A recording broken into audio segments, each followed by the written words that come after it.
Good afternoon. Today I will be discussing the community engagement science project which I have come up with, and I will be creating community gardens at school, and this is basically to help those in need and also to get the community involved and not forgetting the students as well, because in this way, by creating community gardens at school, the learners will learn about lifelong respect for the environment. So I feel that school gardens, it's a great way to involve the community, and also to not only to involve the community, to involve parents, to involve the teachers at the school, and also to involve the students, because we are all becoming more concerned about the effects of climate change, and also about overconsumption in our society. So I feel that having school gardens, this can not only benefit our students, but it can also encourage them, the students, to care about the environment. So I would say that this is a great way to provide hands-on learning and also experiential learning for our students. So the first thing that I will be discussing is community assessment. How are we going to assess the community? Right, like I said, creating gardens, creating community gardens to help those in need, and having the vegetable garden at school or even in your community, but I will focus on having it at school. So in this way, the garden will provide an understanding of the seasons and also of life cycles.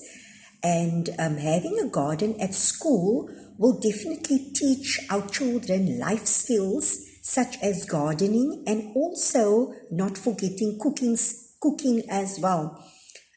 Students will learn, they will learn where food comes from, and a school garden can provide education on nutrition, where children can actually, once the fruit starts growing, they can actually pick the fruits and the vegetables. So schools can have their own soup kitchens, and they can also, which they can prepare for the learners at the school. And it can also be donated to schools or even to shelters in the area. And in this way, we are also teaching our children at the school about giving to those in need. And so we're going to involve the community, we're going to involve the parents, and we are also going to involve the students at school, and we can also involve the teachers, right? So the formulation of a strategy and an action plan. So I think the first thing is to start a gardening committee. And once that committee is in place, the next step would be determining the goals for the garden, right? So when I say that we have to start a gardening committee, we need to involve the teachers at the school and the parents from the community who are interested in working on this garden project. Okay, so from there, you can create your gardening committee. And all the students can also be involved. Each grade can maybe be assigned to plant something different. And what I feel is of utmost importance is to find a location in the school grounds for this vegetable garden. And also the first thing is to get the approval from the principal. I feel that is also the first thing that we need to consider. Right, so the development of materials and capacity building. So like I said, finding a suitable spot for the school garden where plants will also get enough sunlight. That is also very important to take into consideration. The school principal, well, I spoke to the school principal about the community engagement project, and he offered his full support, and he thought that this was a very excellent initiative. And I also spoke to many of the other teachers, and they decided that they would all get involved once we get started because they all felt that it was a very good idea of having a school garden on the school grounds and getting the community involved to support this project.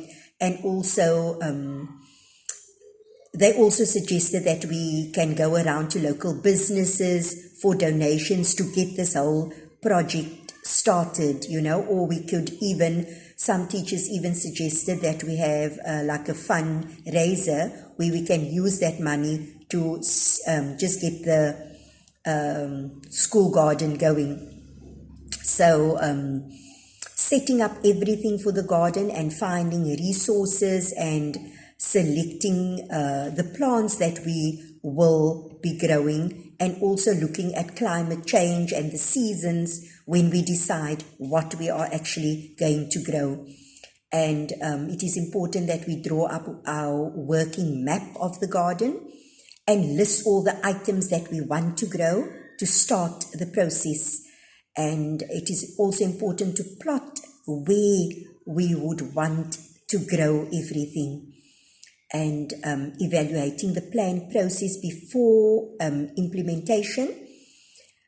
We would set up and choose a location with a nearby water supply, which is also very important. And when I walked around the school and I found a perfect location, there was actually a JoJo right next to this little garden where we want to start. It's going to be a small area, but in future then we will just expand, but we are first going to start off small. So for future plans on improving the garden and how everyone will be involved, and what the garden will be producing and what it will be used for. And it is also important before getting started to check on the health of the soil, and also to check the strengths and the weaknesses before we start implementing. Okay, so there are lots of things that we have to consider and put in place before we start implementing.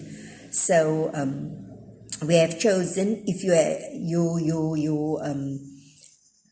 it is important that you check that you have chosen the correct location that has plenty of sun, and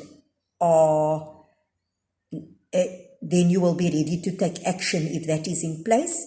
And also get community members involved by preparing the soil and just adding extra fertilizer if need be, and also selecting the seeds that will be grown based on the climate, like I mentioned before. That's also very important, what we would decide to grow. But I think we should go with maybe carrots and lettuce and, with something easy to grow, and that's going to grow quickly.